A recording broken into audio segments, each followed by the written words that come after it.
Thank you very much. God bless you. And then okay, yama neji yama ahwa semi jina aforubuchi china wakuwa me ne abaye December Asia nyame sofo nyame nipa nyame akwa Reverend Johnson Aka aka Pastor Glory. Show some love, show some love, show some love, show some love, show some love. Thank you, man of God. Show some love to God. Amen. Adanyamias. Yamunyame mpai. Odonfo no behunfo owura. Enenso eyewoda. Achede na ade ache yen. Yekwatiwa bibie ni ho a ebetumi aye. Na wotwe nyina yehia na yehia wiye. Ma yehu ni hu ye ente wasemase.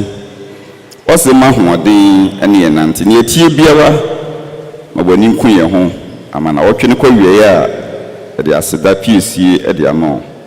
Wo a wose aseda je waseda aseda nkan wedin anopa su bieu ewo caravan yakopon dimunti Yesu Kristo din kasiye ni ntika amen. Amen. Thank you. Caravan, taking me to another level. mente wone caravan, Taking me to another level. jemesu ye caravan, Taking me to another level.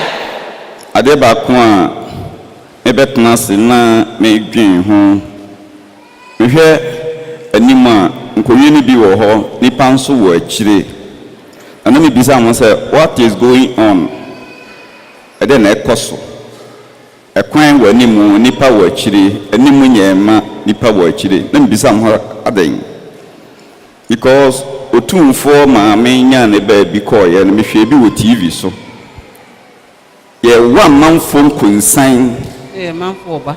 say momo manimu but na omoba. One day I'm a driver, I'm a take care. Na me do baby na nipa dimrika e bi sen bi hu e bi wuro preko nimu ni mi za se de na ekoso mo say e friend say kwadwon kansa lelewe o ha nti obi etumrika apia nimu akogina akohwe kwadwon kansa lelewe. Si Kumasi Sports Stadium announce ohwe ba obi edu Sports Stadium na opese wotena nimu wo hu prayers na ombobo ni yi kwadwen ho adekuru nti a oba asori a ompanimu na otie akire ho no kokwadwen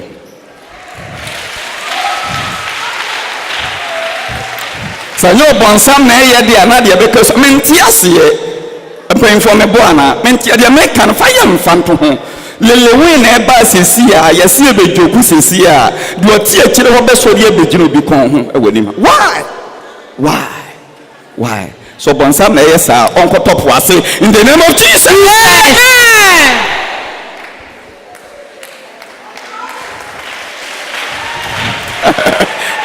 Thank you very much. Amen. And will be free. What they call it? Bogoso. Offer me free. Na me free o no free me and I'm needing komo.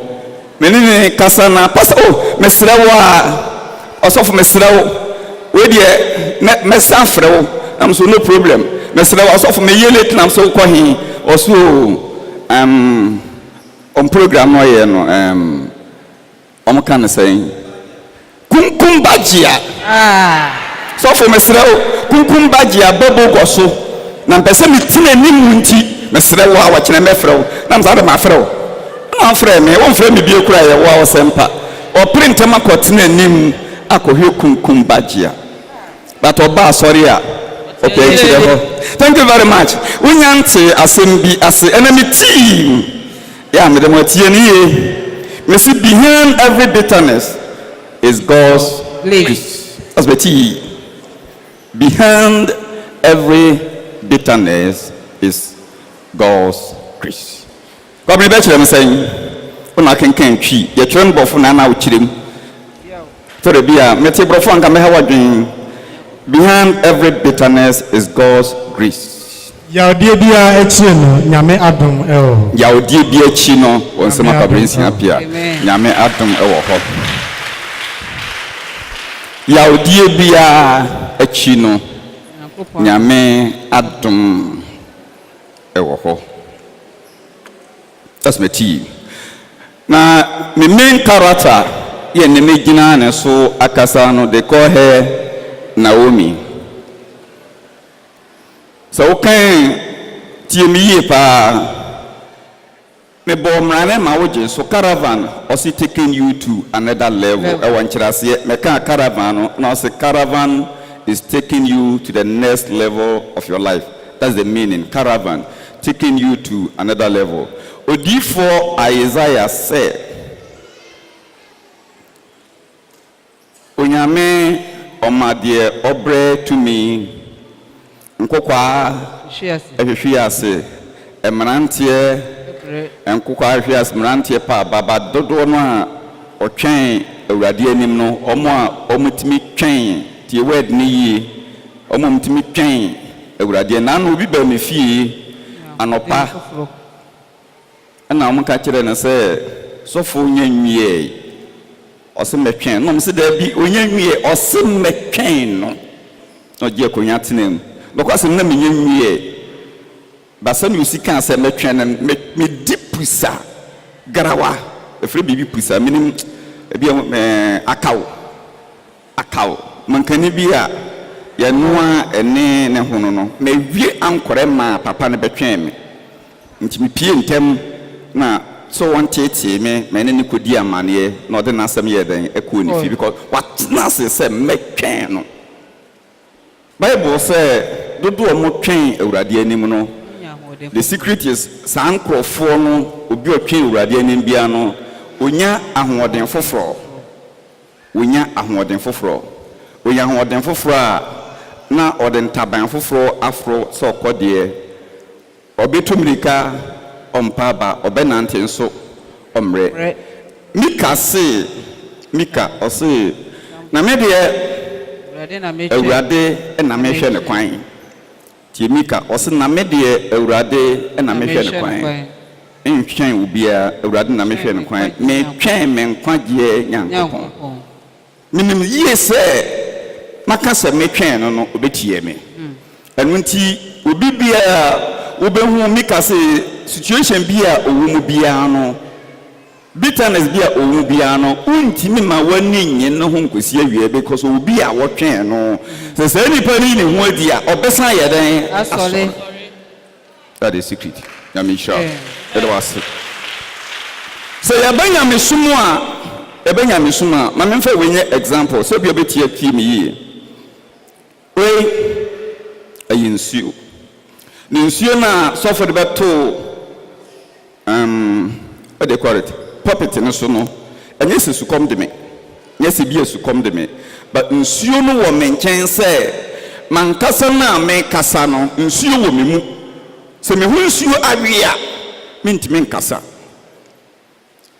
se me hu nsuo awia mintimi nkasa e wo se edi nsuo si me so ma menye nsuo to bi ko hospital na oyare a eta ade eta de ye no se edi nsuo ye den esi ne so ntimi hu nsuo awia anka mintimi enkasa na nsuo we no me hu nsuo nwe ejina mkase na menye bat ebo me ho pa edoso ewo me mu abo pampe de ndi ya mka se doso na se ye wo me ye mfa nsuo nsi me so da nti no so we mu a ka de bi esu me so minim se ni sitie se ye wo pane edi nsuo si wo so no minim se ni sitie me kura me se da ko me kwa da ya na ye de bi esi me so na so me mpede e kontem no ko wana wako na musuma da ya na me gini sa da ye nyina ya basa so na manfo enjoy nsuo no menya bi enjoy da ko me kwa da ya na ye de bi esi me so bon so mpese ma Jesus.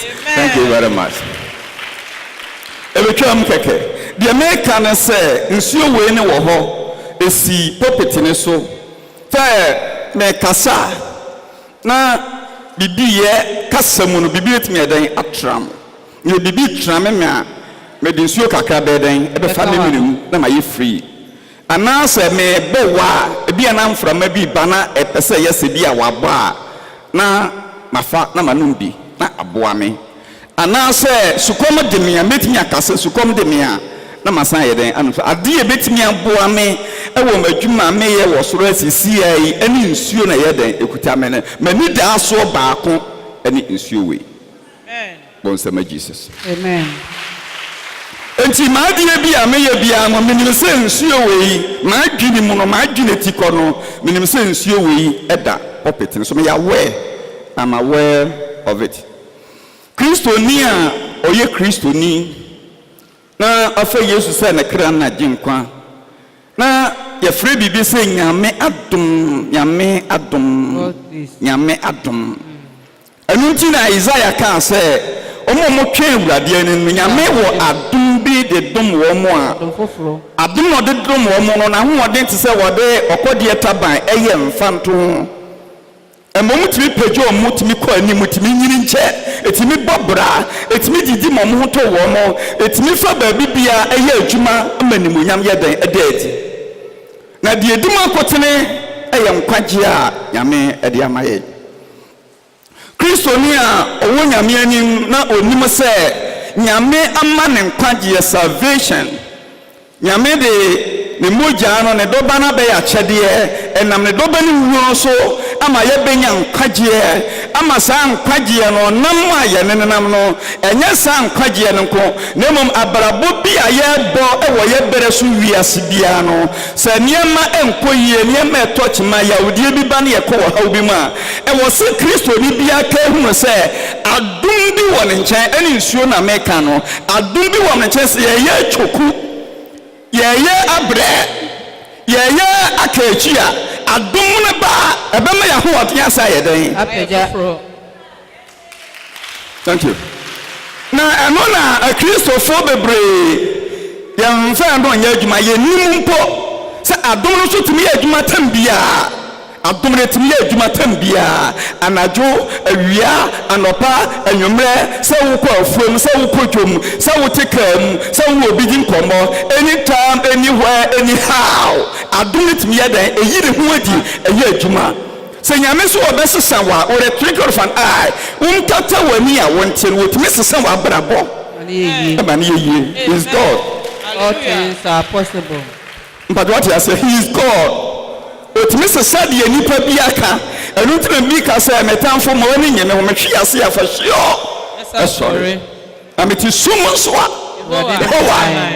thank you me say Naomi is my main character omo friend Naomi na oni ni kun eye Yudafo ekom eba o masase so ana oni ni kun ne mamienu etu bata ɛkɔ Moabfo asase so they call her Naomi na bata tuo mu no ne mama mienu no kɔ asase no so brɛko a ɛkɔm aba ne kuro mu no ɛna ne mama no so ɛkɔ ware Moabfo ma mienu na yɛfrɛ baako Ruth yɛfrɛ baako Orpa na ne mama ne mienu no nyinaa ne kunu no meka bɔ mu twa no tiabɔ a ne kunu ne wui bata tuo mu ana ne mamienu so yɛ den ewuye ne mamienu wuye ne ma no so mante Bible na bakɔsɛm sɛ ɔmo na ɔmo yerem yɛ den ɛwoye mante ɔmo madin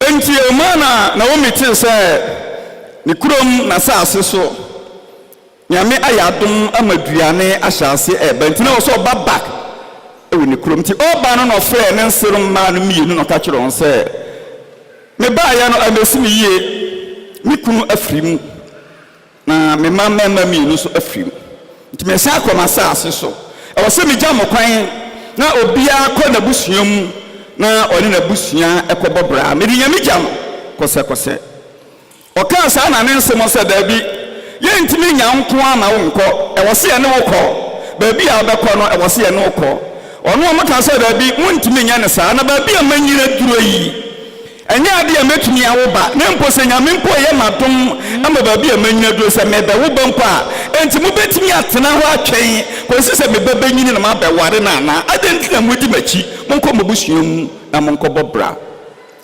baako tee n'ase ɛna ɔfee n'ano ɛna ɔsaeɛ but one they call her Ruth na Ruth ka kyerɛ Naomi sɛ mama maso baa Mimi root there. Some some machi never. Ma me men some machi. Asase a wo se wo koso no. Wow. Ewa na mekọ. Baby a wo betina, ewa na betina. Wabusua ebe mabusua. Ufie ebe ye fie. Unyankopon ebe mia. De obedie na obedie. De obedie na medie na de obewu ada no. Ewa na mishimewu ada. Thank you. Enti ma me wo say root ani abre no enu ja kasa. Nti root ne to anamon enu bedu Bethlehem. But when we read Ruth chapter 1 verse 19 through 21, Ruth edi Naomi achi. Every Moab asase so edi be pie Bethlehem. Na Ruth di n'achi no a omo ba mu pie kurom ho no ana manfo eboje ne so obi e wotu pan na wakwa aba ana ye kumase ne enye saa ba wo koye kurom ho akonkurase no ho a obi tu pan no oba ye boje ne so boje yesu so Thank you very much. Na manfo eboje Naomi so yensie ye Naomi kaye Ruth chapter 1 verse 19 through 29. And see, behind every bitterness is God's grace. Baby, I would dear would be a baby, I want you know, I would be an yame atom so you're dying a better home. But I would be a bonuno a better home. And I'm me too for now, you yam sumu ye. Now you're a cassa ye. Now you're a namon ye. Now you yam a crowd who want to so. Say, I will you and me did them. A woman who are better born your day and say. God is able to change you wherever you find yourself. But maybe I will be a new hope so to me there as a sound. Praise God. Hallelujah. Thank you. Yes. Ruth chapter 1 verse Ruth 19, chapter 1 verse 19 through 21. Verse 19 through 21. Now the two of them went until they went until they came to Bethlehem. They went until they arrived to Bethlehem. They were in Bethlehem. Only Ruth and the Nam, or Mienu and the Nam, according to Baby Aminia Banaka. And it happened when they had come to Bethlehem that all the city was excited because of them. All the city was excited. What the meaning of excited? But now I don't know that. Excited. When I say I'm excited, somebody is excited. A man who kuromuno edi eniji. Omuni mi say, omuni mi yese wakono wani ni kunu na koye. Omuni mi yese okono wani ni mami na koye. Oba no so no omu say ni kunu nka ne ho. Omu say na man nka ne ho. Omu ho ba ko wodi nachi. But according to the scriptures, Bible said that kuromuni nyina ni ayede. Eda obe pie kurom bi onyamema anigye. Ma hu ye, me say da obe pie kurom bi a onyamema wanigye.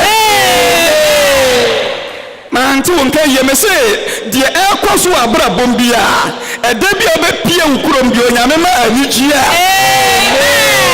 Thank you very much. Let's go. That all the city was excited because of them. Because of her, and all the city was excited. And the women said, Is this Naomi? Is this Naomi? But she said to them, And a man who can say, hey, Naomi, is this Naomi? Naomi, But she said to them, Do not call me Naomi. Do not call me Naomi. Call me my friend Naomi. My sister Medine. Because of the situation that I found myself in. You can't call me Naomi. My friend Naomi, because Naomi never just yet. Na women ne chira ni monyam na women ne chira asumdie na women ne chira de papa na women ne chira de yame de ashira nom de yame adum no de yame ma ne so How can you call me Naomi? But I'm not here anymore. Namashere me kunu, namashere me mami. You can't call me Naomi. Call me Mara. Call me Mara. For the Almighty has dealt bitterly with me. If you say Yamini no. Enti ma mon frère me Naomi, mon frère me Mara. Wa de no ko to bra Israel. Yamini o mu twa pokoko. Omonante na nsa kwai. E wo sere ne so no. According to Exodus chapter 15 verse 23. Bible so mo ko to baabi asere bi so na nsuo bi wo ho. No mo ko nsuo no na nsuo no enyi no. No mo ntimi mfa nsuo no enkoma no to to bia hodi Mara asere ne no. On some kase ma Jesus. Amen. Enti Naomi say man ka ye ja no bra no mo bom ko duru nsuo no ho a no mo ntimi nnum nsuo no sadi no a mo fa say onyame onne anyadan ani ni ye onyame ni mani ni ye enti sam wo di bi fra me a mo fra me Mara ba de no po say wo be kai a bra Israel for ko duru nsuo no ho a na nsuo no nyada o mo ntimi nnum no Bible say that's why I said behind every bitterness is God's grace. Thank you. That's the team. Behind every bitterness is God's grace. Bible says, "Bra, Israel for do nsuo no no. Na o montimi nsem nsuo no nya memma kwankyere bi bai. Ana o kire Moses no ko twa dua. O de dua no beto nsuo no pe nsuo no hya ase ye den. On say Jesus. Amen. Yamisha. Behind every bitterness is God's grace. Naomi said, "Mama, friend me Naomi, mon friend me Mara, because onyamini ma nini ye, onyamini ma dine no. But that time na Naomi kase no, na le ho ba mi dine chi de ko root, na root dine chi, but one kai root, one kai obi odi ho aba for de ma no, one kai so ni pemu na nam, one kai so bi ene ne ba ye, wa ka wono ko ani ye wo mo sa mama friend me Naomi, na mon friend me Mara. But Ruth was still there. Bon, say Jesus. Amen. Ruth would yes anything. That's why I'm saying behind every bitterness there is God's grace. And he said, "Now women are now you what you say. Now women are now no. And was saying some friend me Naomi, mon friend me Mara, my sister me my brother Basasa. Your castle really did in our root. You know that's you there. And your root. It's my main country say, baby, our brother Basasa could be away Naomi root to be a day. Amen. Kaina one kind and I'm to me here. Adumbi abe wo betimi mo abraba sesa ebetimi mo die peja ebetimi mo akowanim ebetimi mo ayekase wo wi fi but that to do wachi and that so ben eni nyame adom na wo se caravan taking you to another level of my life. Praise God. Amen. We can say me time for my wedding me ho bra me da fam metimi ahwe ase my bra bo betimi adane my bra betimi asai my bra bo be say the enkoye batu boa wetimi ma wedding ya anye me ho da because me twen wo bi na se say ko you me tenya for sure. That's sorry. Amen. So abra bato fo mo nyame mo abra bon sorry. Amen. Me so abra bon da fo mo nyame mo abra bon sorry. Amen. Me nto wonka so nyame na wo twen na di o nyame o mo abra bon sorry. Amen. My good sister. Verse 21. Verse 21. I went out full. Full. Me kwana ma bomma what you say me come de ma na kwa me mo kunu na me wo ma.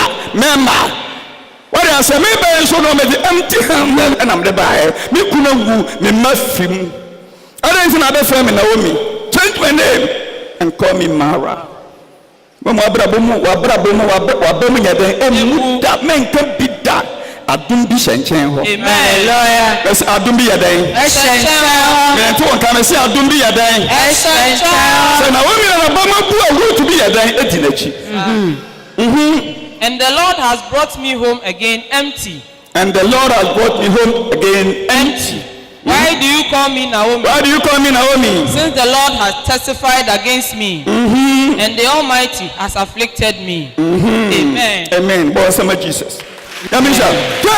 na so wokan story ni nyina wi a Bible say oni na ba wa no ekofie na ohini bia na say ni petiti bi okoro ma fa ne Boaz na eduru bra omutwa na awie twa ne niema na omi ka che root say onko no onko pe ba bi no nipa oni wanyini na root ekodi papa no adwuma yefo na chi papa ni turuwa na obisa sana awura fi hen no say na me bia oba ha no pa won tena ase o pedwuma this morning awura na ya adwuma besi samre ya yiwomi obisa sana fi hen no so many about na from root a many maami na womi enam no also yes o pedwuma pa men ko bi efrom enkobre bio efiri na ko no from na ya na obe ya adwuma amen nsu a men krofo ba nom no eno so na bie okọ na okọ bo ne maami na mane ne maami ne ka se ne sa na tie dia bemben no obemben ni duru ba bi na papa no ehunu se ababawa no epenasem no ye na adwen se obe ware no oni abusua tena ase eye ne ho ade according to the scriptures my angel book 4 verse number 13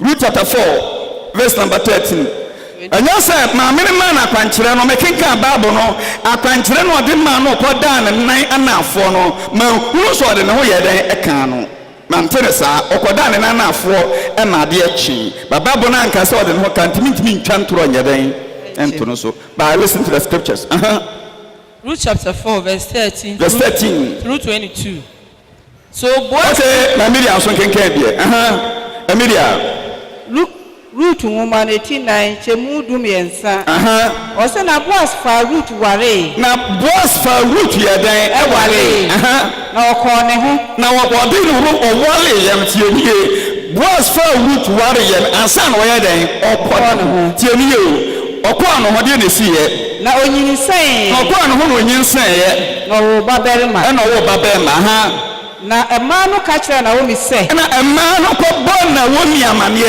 obana na wo nka se Ruth bi wa nchen na wo bodawro se don't call me Naomi call me Mara na no yure fi se Ruth bi wa nchen no Ruth konya aware a owo ye no eno be bon na wo mi amane se Ewurade enhyiranka Ewurade na wo mi se onyame ne na ni yire na onyame na di ne nyonyonyo na ni kuro wo na ne mawuo na wonte ase no sa nyame kuro na ne edi hyira ne bio se enhyiranya dan enka Ewurade that's what I'm saying be and every bitterness is God's grace yes enhyiranka Ewurade ma ojefo amone sawa ma de ojefo amo so enhyiranka Ewurade se wa ma ojefo anya dan amone oya se na wo mu eno no nim se nyame na di ne no ba to nyame nya dan ehu ne saa there is a way out situation bi abekom bi and there is a way out Jesus su tasa Jesus su di nkukuo ma wo na wo se adom bi so ya dan eben ka ho adom bi wo ho Ruth di na chiri but was don't call me Naomi call me Mara na woma wonyi din ewo Israel oma wonyi edin ewo Israel oma wonya dan enyi din wo Israel oma wonya dan enyi din ewo so was son din say don't call me Naomi call me Mara but bra Naomi na kwara Ruth kwanye so wo ye no according to the Bible say onyame be ma Naomi aye de wa din ewo Israel o tie mo nyame ma wonyi din wo me so tie mo nyame o ma wo ma enyi din anya wa yiro wo no ha wo no situation me say wo tie mo nyame o ma wonyi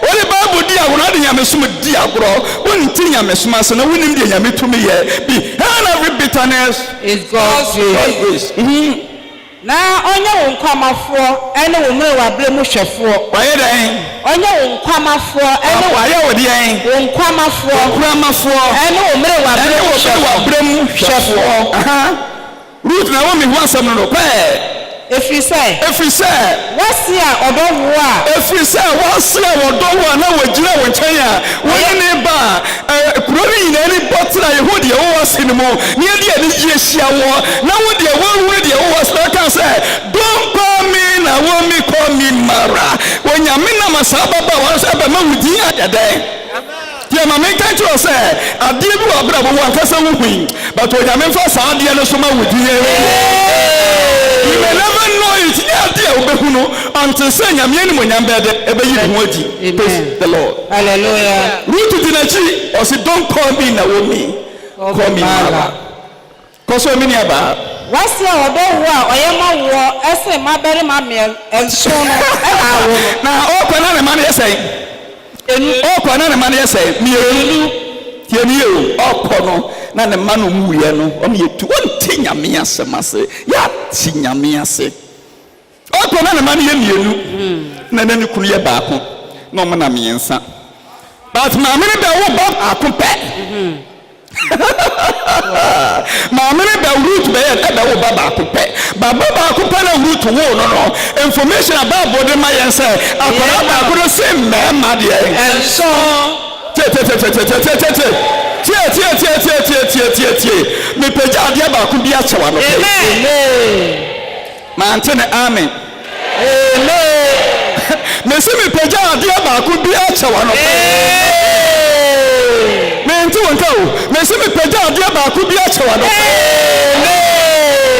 so what the 3 times 2 kura ɛyɛ sɛn 6 what the 3 times 2 a ɛyɛ 6 ɛno kura ɛnuru 7 according to the scriptures Bible say akwaraa baako pɛ no ɔse ne nson na kyerɛ sɛ ɛnyɛ 7 more than 7 enti na mebɛpagya adeɛ baako pɛ ɛde akyɛw amen na adeɛ no a mede kyɛw no so no ɛse adeɛ bi a wɔnyɛ wɔ abrabɔ mu pɛ wotie ne ye mɛsɛ mede adeɛ baako pɛ ɛyɛ akyɛdeɛ baabi a mene abara kenkan Bible no duro no wopɛ agye wompɛ agyae you can call yourself the woman you can call yourself mother but for me I have root behind you wɔ nyame mfa adeɛ ka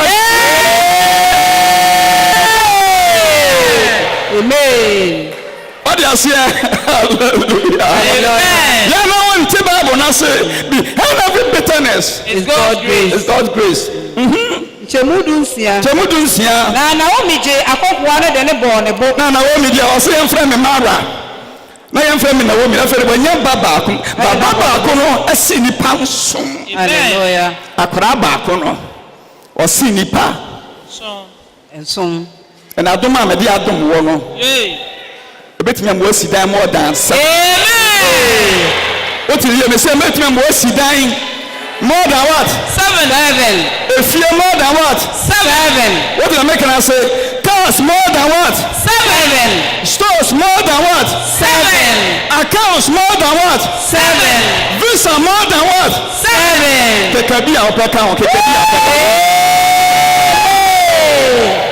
amen wa kekabi ka ho was all kekabi ka ho can choose to call yourself Naomi can choose to change your name Mara but I have roots behind Amen.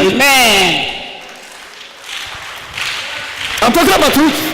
Na oye no bajejefo. Oye dan. Oye no obajejefo. Na obajeje oye obajejefo obajeje root bana ha. Na na fi pamfo no ma no tu ni din ka se. Yemi o, afin de se ora enya Boaz. Ena beto akwara ni din. Ozi ase ena na Naomi afi pamfo no. Aha. Omo ye dan. Etu ni din. Ebeto akwara ni din. E ka se. Ka se. Wa wo obabere ma ma Naomi. Abi awo obabere ma root. Awo obabere ma. Ama Naomi de na wagina ne nkyɛn a ɔse wa amfa wo bi ama. Ontimi nya mfaso bi a. Ye nkyɛnji ne din no. Sa root na be wo ba ade ama Naomi. Ɛno nti no. Ofre no Obed. Ofre no Obed. Aha. Ono ni David eja. Tiemi o. Obed ayebo ni din no. Obed no. Ye ka Yesu Kristo busua. Oni di mu tintiman. Amen. Ama bi nyame na kofre ni kura wu ne mawu wani abusia Ruth gina ne nkyɛn ɔse don't call me Naomi call me Mara but ne nyame na Ruth so aya kyekye abusia kɛseɛ ɛde amane yɛfrɛ abɔfra no Obed ɔno ni David ɛgya Jesse ɛgya ɔne David ɛgya Jesse ɛgya enti no David ne papa ɛfrɛ no sɛ the phone is saying Jesse. And I honestly papa de saying Obed. Honestly papa de saying Obed. Honestly papa de saying Obed. And you can't know me as if one one. On David as if one. Hallelujah. You can't know me as if one one. How many Christo Busia? What do you say? You are not seeing Fred and Naomi, no? Yeah, na my mess I'm not back. Or he never friend a boss. Babu and Kahwasam, but will be on your community. No be oyesikani no be anyame ehira nkom ho na wo di die magie di se no wo yire no so me bo ana ma gine no ko Old Testament yet ni ware bebre magie di se na wo yire no magie di se bimpa na wo ma bebre but what you say magie di se bia na wo ma but ne ma wodi kan wo mo ba wodi kan ware wo mo obia ni wa Yesu ko free na simu se Ruth ba pepena na wodi na wo mi achi a na wo mbe na wo mi sabu ni ti a na so won frɛ me na wo mi na on frɛ me ma se Ruth ba pepenu mu na Yesu asebe ye den efie amen shraw anunti no Bible no men can come at you Bible no time factor Bible no cheerful about Hebrew chapter 12 verse 15 to us moment and I'm from read chapter 12 Hebrew chapter 12 verse number 15 Ose na munhwe yie tiani ye Bible say munhwe yie obeka se hwe yie abacho bi ate ase ene ya kan kasa munhwe yie na obi emfi Onyankopɔn adom no ho anka achi munhwe yie yenye ya akyerɛkyerɛfoɔ yɛyɛ asɔfoɔ no yɛwo ne yɛyɛ dia ɛnyɛ wodia wɔde ma nyame nkorɔfoɔ wɔde ma adikanfoɔ yenye ne munam ne yɛkyerɛkyerɛ mo no ɛdo nyame se yɛnhwɛ yie na members na onyame de ama yɛn no yɛnhwɛ no obi emfi nyame adom na nyɛ dɛ anka achi onsema Jesus amen na ɔnwono ehini bi nso because obi fi nyame adom ho kachi a ade a eba ne mu ne ɔnwono hini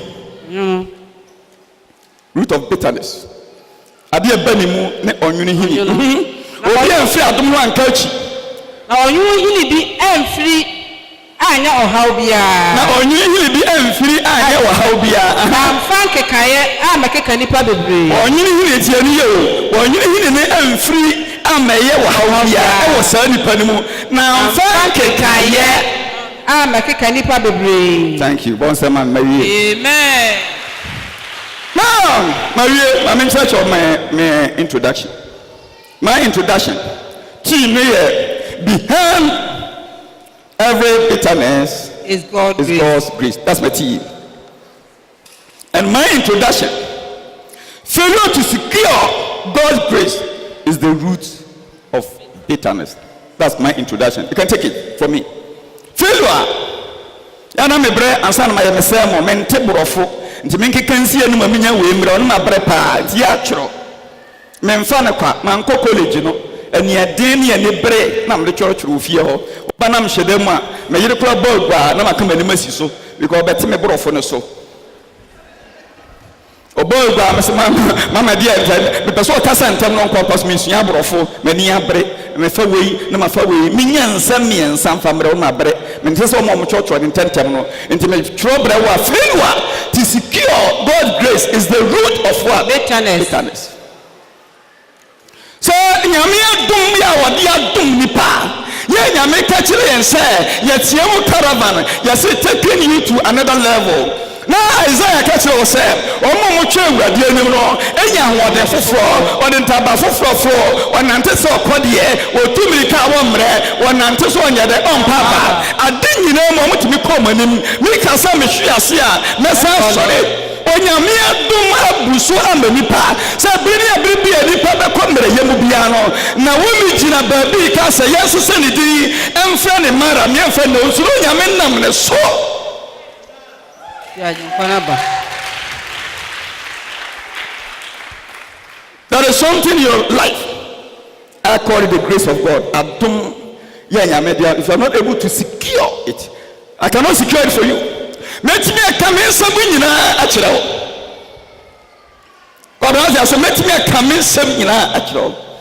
but we are the only person that can secure the grace of God in your life. But what you say, Edia Yajuma. So say Yamadian Pachiampo at Yamame, so Kurofia bodies of heaven, was sisters make way, make heaven, what be dear. A dear Pana here, my braboma, or Yamin to me from Mame, a dear Pana here, my braboma, or Yamin to Fanya Chadia, and Mame. No more so little free Sanya Mawena. No one find Yajuma. Bible was a dear Boni perfume, bitterness. That's why failure to secure God's grace is the root of what? Bitterness. Point number 1. The root of bitterness is the beginning of what? Destruction. The root of bitterness is the beginning of destruction. The woman was totally distracted because now all hini. When you would have feed you, it me. Na woman you have feed you, to me. She was totally distracted. Now when you hini abanimu, say ne pe bia you hini ba wo pe. Na wa bra bonyina, wo bi amfo bra bonya da enkonkonsie. Ya ka sem bia kura wo nyin tumbata nya. Me be se mi sini bi. Na me sini ta. Na me kan tira wo se, onyame wa dum bi obetimi di adum wo hawo nyina mu. Obetimi asesawo, obetimi apajawo, obetimi mako woni. Obetimi wa bra bodie. Ama do hu wo sire wo no. Oh. Asilitrasi. Praise the Lord. Hallelujah. Ya ka sem pa fe obi ho no na ono agu ne ho abam. Ya ka se nyame ehira hwan. Ho ayefese hwan na ho ayefe. Wa ye kese wasem konya no when. Opa mi asere mi ana. O twetwe mi ana. Wo fie ha yefe. Oso obesere mi ana. Brother, ya ka sem papa mawa. Jema ho. Messi a cancer and patch the wa. Jema. Man, to one can Messi a cancer and patch the wa. Jema. Don't call yourself Mara. Man, can who say for say, what Brabona, men can pick that. Now, me when a woman be, your face of good head, it's in our change. See, I'm not yet the man. I mean, sure. The root of bitterness is the beginning of what? Destruction. Point number 2.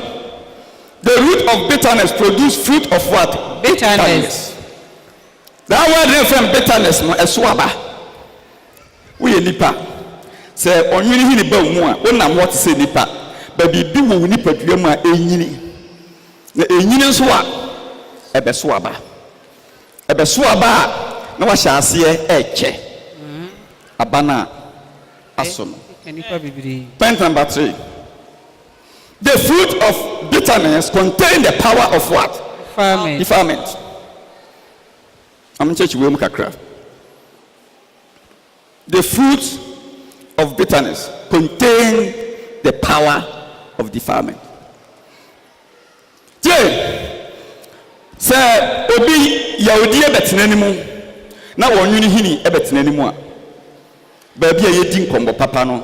Don't call me Naomi. Nipa ni die ni gie tie ni yewu e na ebehia no e na ye bose e na ye kan kyese na wo mini wa de ase ye omo ba ni nyina ani age ye ka asem pa de ahia no but enam so wonwini hini abetina ni munti wo say don't call me Naomi, call me Mara. And they say onwini betina ni pemu a ye ka asem pa mento ka ye ka asem pa onte kwa ye ka ni monyama asem a onte ye ka nkoso asem a onte ye ka mputu asem a onte ye ka oduma asem a onte ye ka bamba asem a onte ye ka sika asem a onte ajuma papa onte.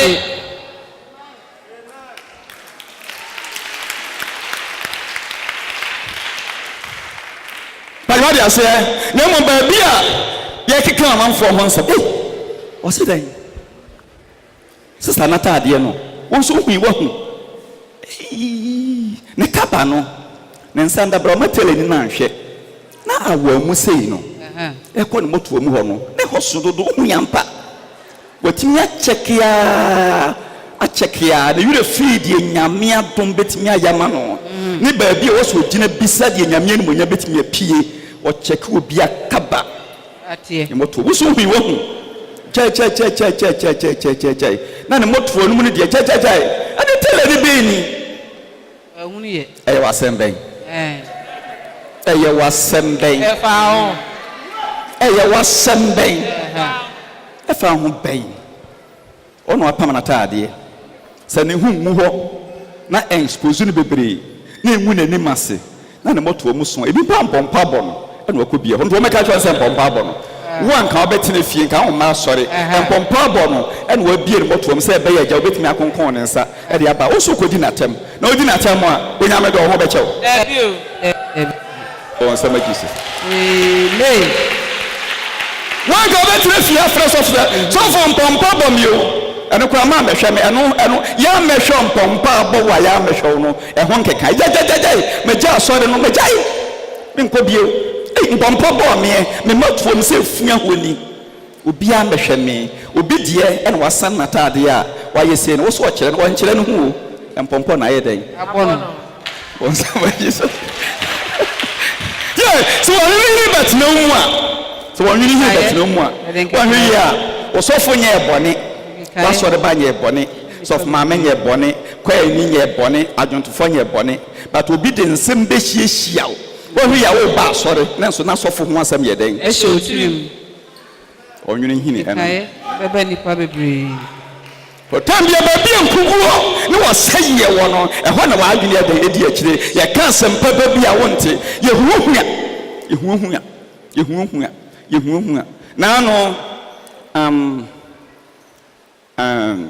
madam Bena yankogya no papa yie no ɔmra madam Bena yankogya no papa yie no ɔwɔyi ɔhyɛ ni no bra ɔhyɛ na ɛna mi hu sɛ ɔba asɔre ɔnenam nanse ya ara oni ha amoaten ɔwɔ ha mi hu ne nɛ madam bi a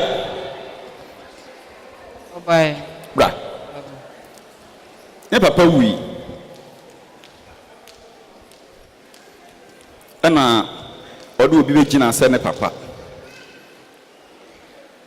na nipa no ɔdi ne gyina sɛ ne papa no dan wani yɛhwɛ nkrataa ni mu a ɛnyɛ ne papa pa ɔwɔ no but asɔre ba biara no wowɔ ho kwan sɛ wotumi de obi agyina sɛ wo papa baako pɛ bɛrima wowɔ ho kwan so utimi de obi agyina sɛ wo maame prɛko pɛ ɛwɔ asɔre ha yɛkɔ papa yie baako asa yɛkɔ maame yie baako asa ɔmfa obi nyinaa enti no deserve so ɔde obi bɛgyina but ɛno wode obi bɛgyina yɛ na questions ɛwɔ akyire yɛbɛyɛ baabi a wodin no ɛwɔ no sɛ woka ɛma no ho a asɔre no so animonyam so yɛkɔgyina badwam akɔkyea sɛ nipa somasi na asɔre ma ɔpapa na awuo yɛkɔkyea wo badwam nti ɛwɔ sɛ wo ne wabusua ne di nkɔmmɔ di nkita ho ɛmiehunu sɛ asɔre no ɛkɔ no abusua no yɛ awɛ sɛ wode nipa no gyina sɛ wo papa mpatwa wate aseɛ na saa questions no yɛbisa no nyinaa no wɔntumi anyɛ dɛn anyia no ade no nso amma ntɛm ɛbaa yɛn akyerɛ sɛ no kɔsiada no aso na wɔfɛfoɔ yɛ no sɛ saa ne teɛ deɛ a ɔhyɛs no yɛ dɛn nkogya no asɔre yɛbɛtena ase ne yɛafa ne ho adwen ne yɛhu deɛ ɛbɛyɛ ɛsɛ kɔhwɛ baasi mu ɛna obi papa wuo na asɔre yɛ nkogya no ɛna obi papa wuo ɛna asɔre yɛ nkogya no ɛna obi papa wuo ɛna asɔre yɛ nkogya no ɛna obi papa wuo ɛna asɔre yɛ nkogya no wɔn so wɔn ti aseɛ na wobisa maame no bisa no sɛ ɛyɛ dɛn asɔre no anyɛ dɛn ɛnkogya wo ɛne woanya kɔ ambisa woto asɔre no ho nti obi kora teka anim a ɔsɛ asɔre yɛ obi papa wu a yɛnkogya no bɛgya asɔre ɔma obi agya asɔre o bɔ nsɛm a ɛde ɔnwene hiri akeka asɔre no the root of bitterness maame yɛntumi ankogyaw ɛnokore because nsɛm bi sɛ wɔntumi anyia no na mmom ɔno ɛde ne hyɛ aseɛ yɛsi esuro ne nti ɔno ɛde ne hyɛ aseɛ ɔyɛ ne bibia kama wɔni papa biewu a ɔde ne ba bɛgyina na yɛkogya na yie sɛ yɛkɔ yɛ sɛ yankɔ ne 10 million no ɛde nya bɛma amen ɔyɛ ne bibia kama na ma sɔre ntumi nkɔgye nguaseɛ ɛwɔ badwam nti yɛntumi ankɔkora o 10 million ne deɛ yɛde wadeɛ bɛyɛ dɛn ɛbɛma o kan bi a wa ha deɛ God bless you. Asɔre de na deɛ bɛma no deserve sɛ ne 10 million ɛma no ontimi mfo bi anyɛ ne papa bio ɔno kwa ne ho mfa no wonya bi atɔ aduane nya bi atɔ duro nso ɛdɛn anom yɛka sɛ yɛtwɛn ne papa bio bɛba yɛnim da obi nso bɛkɔ wɔn nsɛm kɛseɛ magyi so amen namisha enti no wɔnwene hiri sɛ ɛbɛ nipa mu a obi nkɔma a wadi akyerɛ wo nti ɛna ma wonya akwan ka asaase ni wɔkam deɛ mɛka kyerɛ wo ne sɛ hwɛ de nyame bɛtumi ayɛ ama wo na hwɛ adom nyame de ayɛ akyɛde ama wo na gya nsɛm keka na ma asɔre ntumpɔn na wano asɛm baako a wɔbɛka no ɛtumi pam akra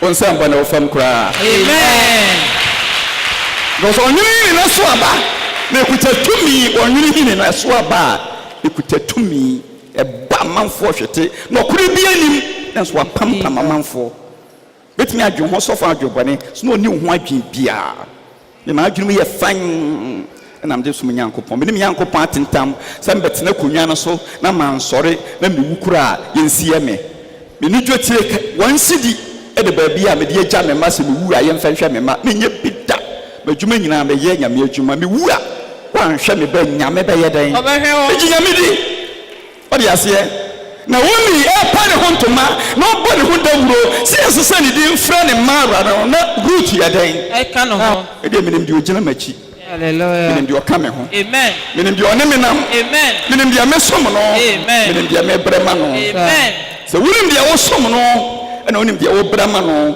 ɛnam deɛ nti a wo ha ɛnam deɛ woti a woto offering wɔkɔto offering koraa na obi asɔ ataadeɛ mu asɔ ataadeɛ mu na wo nso wokɔtu yi bi tena se kɔto 5 nkwa na ɔbɔ nkwa ma awɔ ɔno do kɔ adwuma baeɛ mmɔden ma ɔbɛtumi abɔ nyame bia no bɔ na w'anim ngu ase nyame de bere pa ne hyira nipa amen God bless you. behind every bitterness is is God's grace. conclusion the awareness God grace. the boy of no say we could abraham metro we no and easy but the fanasa the awareness of God grace is the sweetness in Christianity the opposite adam cause you ankyere me assembly an opposite of bitterness if it's not bitter sweet and there my dear conclusion if it is not bitter It's sweet. Opposite mako de meaning ti master ye de ka se maji master bitterness was me conclude in sweetness. Wow. Because opposite of bitterness is sweet. The awareness of God's grace is the sweetness in Christianity. So being nim, se me say me ti he nim, amara we obi ti me sha atade o sha atade na sebe na hwe ne egu so na ne pie to tere ho ni kai na eto tietia nte sei na eta ne pan mu ha na bia wo de wo ye hoho na wunim na atade no nso blouse no skirt no nso ebani funu ma ha na bia na wunim o ano paase wo bi da na de be me wuraba da sebre o pie to yi e wo fam o se I am aware that if I have be minim oh yeah aware but what you say enti no if you aware say wonim say nyame adum bi wo ho a any time so obi kere wo a what you say nyame adum e ye adwuma bi ye adwuma man na wo mi e fa root mu e bi ya obed me ya yesu asifo breko no ka say don't call me Naomi, call me Mara. So when me say sa dom ne wo ho na ne wonam a wa ba mu nyedan emuda woni da so. Amen. Never.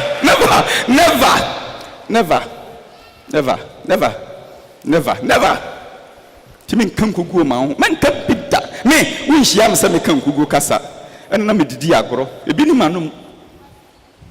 manum kugu kasa ni manum. I'm always moving forward.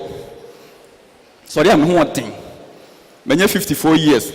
Abraham fie ho no pa be he training medical tuo akasa born na majai kada ko betina kademasi a friend saying church for defense ho be ba ho machen na metu me medical na me ye training na me to me na me koto na no ye ko years ma hu soja for no what ni soja besisi me am se press up am ye fie no ye bi ne so for ho me e ko hie soja for wa hensan no am the press up edi agro na che yensi 54 mo 18 wo 19 o de am me o me press up nduru animu ba bi na am so be page mu na am se come and see futu fra press up obi a wo afa soja ni panyi no o ma me o sofo sorry ma ba so ma mo sofo sorry press up come na o ba me fia press up press me up down, press me up, down, press me up. Na ma to me na ma peja me nai, na ma koto na ma sori na ma ye chiki. Me wie na ma huru na ma tenase. Me wie na ma ko bom nsuo na ma ba ma sori. Me ye ma dwuma wie ma koda ma ye press up na de achi. Me nwini wo.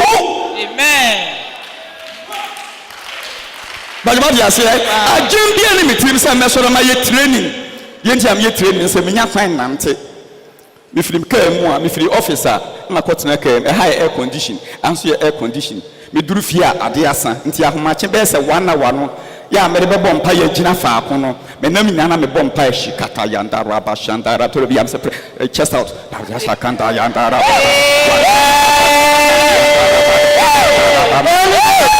ya se me the chest out go to be am pejam nsa wo fia wa besrewu obi an hyame osu me pejam sa hands up na me ko to be am se kam you soja ne de blog ato me se ma yo nsa ye ba me se ye na me ko fire. I told them to be Jarisium, but I'm a problem you see. You don't take us.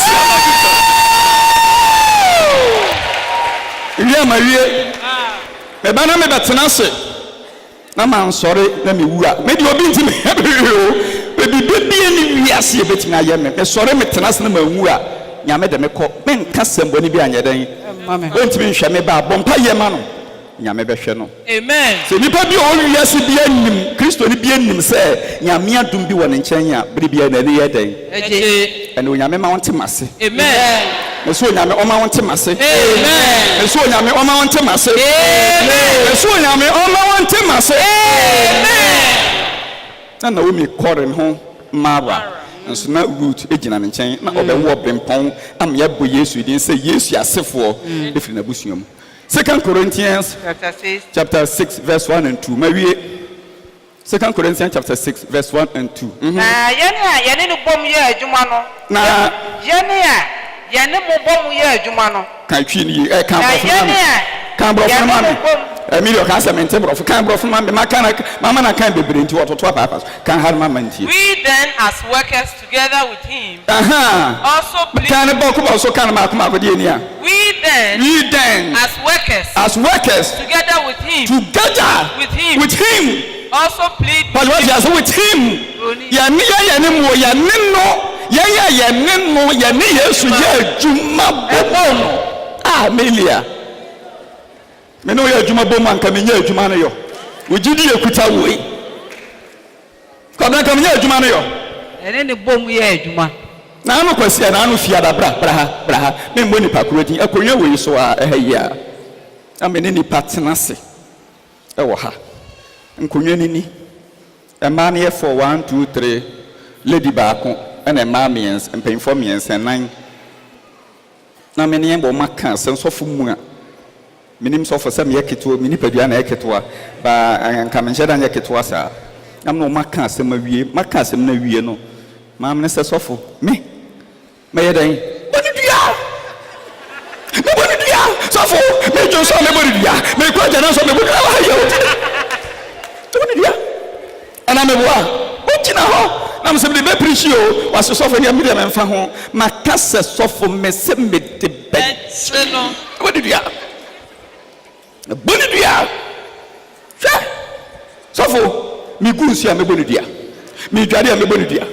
Me didia me bonidia. Some me pame twice an idea, and a chinanka you them. Suffer me bonidia. Me send me bonidia. Obe bonidia. Obe bonidia. Adenti ade na wo hwehwe nso kra no enu 10 million o enu 5 million tesi amakodi akagina ma me srew me mbodua wate o se ne sofo di agina mu tesi ya me di agina mu se nyame adna se yati kokwa ma me ne mfa be 5 million embesi me so na me mfa ma ba ko no o se ne sofo me mo ne dua bio me dua bio me ni mu hawo me money dua bio on fa 5 million mesi me so na me fa ma ba ko no o se ene yesa na tie dia o money dua bio na me se yo se wudnim so na ko bodua e ho na be hu se o ne amaga hia egu amaga ho on sama Jesus. Amen. What is here? Yanya nene bomu ye juma no. Yanya nene bomu wujidie.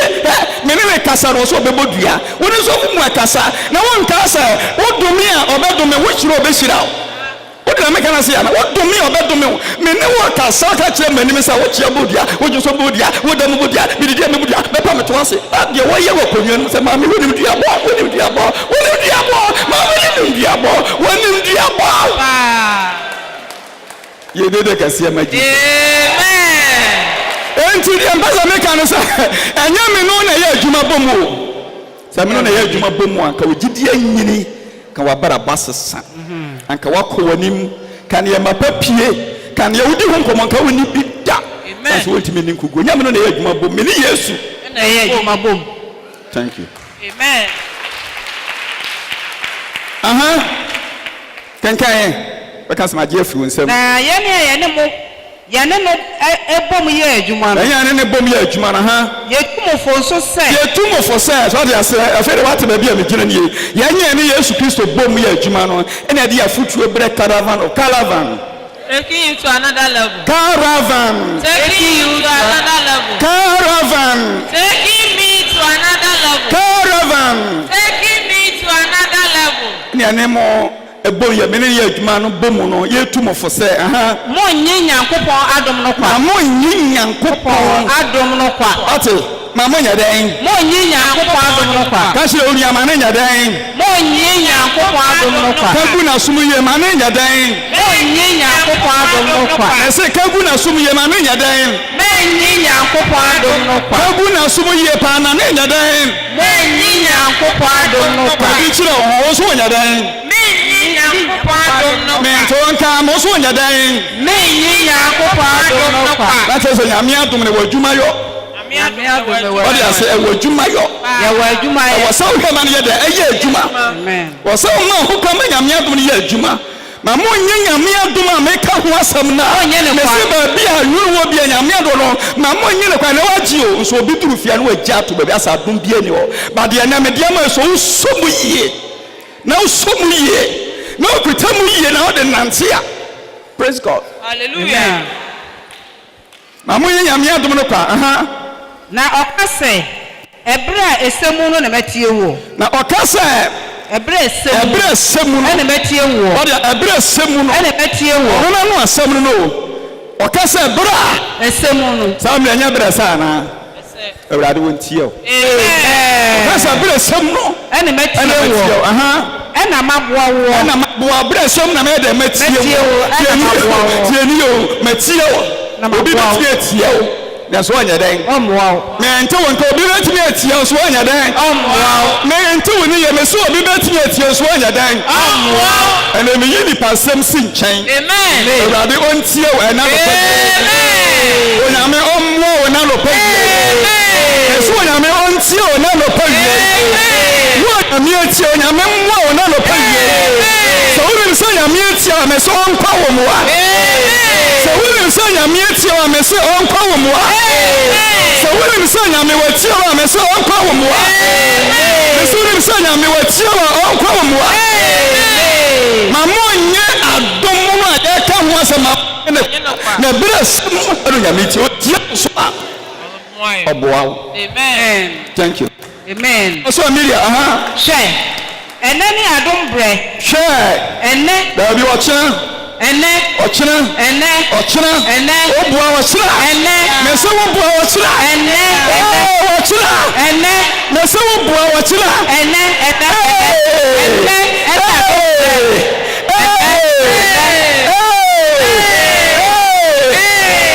So for na ya dia. Ene ya dia. Adom bre. Ene ya dia. Adom bre. Ene ya dia. Adom bre. Ene ya dia. Adom bre. Me se ene ya dia. Adom bre. Ade so nyame tum na womia no wasesa ne din emenam rutu so mana busua be girai ene onyame onya wa dom ese ne onyame onya wa dom mame odombra Ene adom bre. She ene ne nkwaje da. Ene nkwaje da. nyame onhyira. Amen. Fansa to akomaso. God bless you. Behind every bitterness It's God's is God's grace. Nyame onhyira. Amen. Na onye wa doye nhye won monyam na wonte di onyame tumi yase e onyame agya nyame oba nyame nkronkro di mti amen. Amen. But obi antena se